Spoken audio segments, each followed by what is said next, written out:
You is Killing Me, presented by Grell. Today, we will be talking about challenging working conditions and the difficult people that we encounter.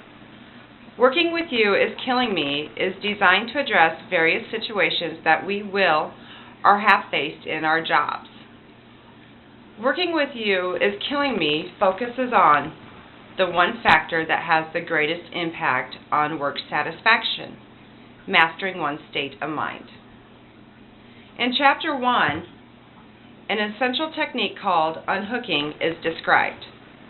To understand unhooking, we must become aware of how we hook into difficult situations. Being hooked involves a negative emotional reaction to a distressing situation caused either by someone or something at work. Think of a time when someone has sneezed without covering their mouth, or when someone has asked to use something out of your drawer once, but continues to do so without asking.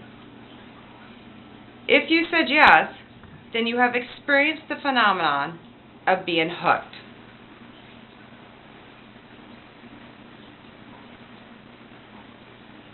The term unhooking describes an essential technique to change our reactions when faced with a distressing situation at work.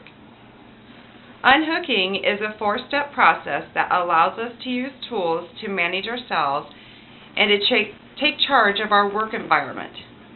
These steps are physical, mental, verbal, and professional. Physically unhooking is the ability to calm your body while releasing negative energy. Do this by focusing on your breathing. If you are breathing fast, then slow your breathing down. Mentally unhooking involves looking at a difficult situation clearly or from a different perspective. Try talking to someone who isn't involved. Verbal unhooking is the ability to state what or how you want something to go without jeopardizing your job. To professionally unhook, you would want to use business tools to resolve the negative situation. Refer to the company handbook, job descriptions, or any other form of documentation available to you. Chapter 2 discusses workplace boundaries.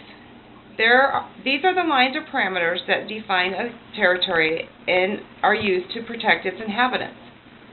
Interpersonal boundaries are the lines or parameters that define and protect our physical, emotional, and psychological territory from others.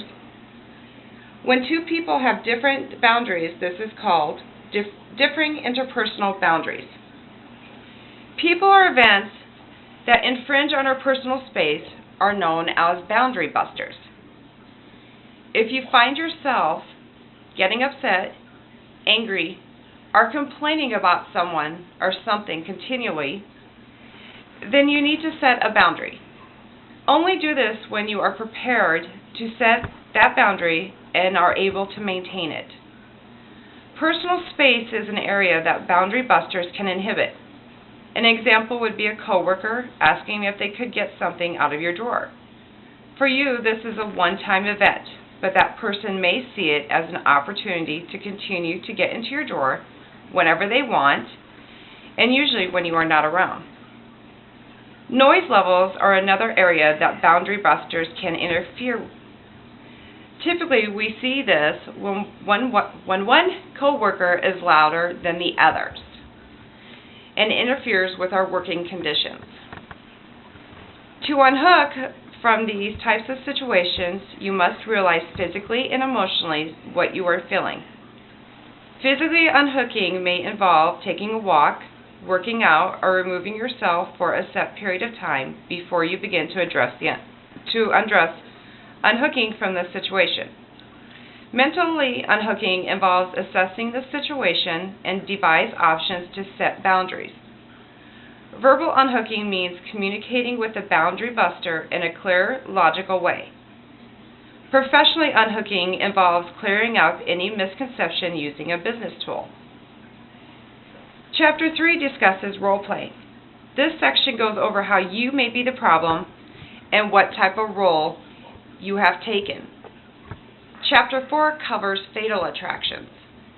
This section goes over the types of people we work with and how they can affect our environment at work.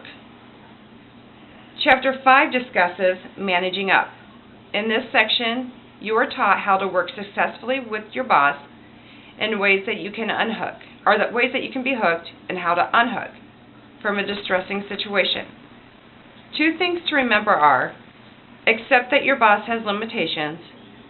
Take responsibility to improve your relationship with your boss. Chapter 6 goes over the 2 types of bosses. From this chapter, we are given scenarios of each type of boss and the ways to unhook from their behaviors.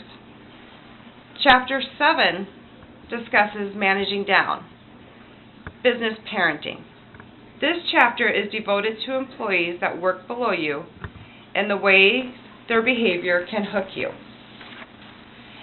Chapter 8 talks about corporate culture. Is this the right place for you? This chapter has 2 great quizzes to take if you have successfully unhooked from any of the prior situations discussed. The personal inventory quiz asks questions to gauge your response to the company's policies and helps you determine if you may need to leave. In the workplace appraisal quiz, you are asked questions regarding various workplace policies and management. From this quiz, you are able to determine if the culture and you are compatible.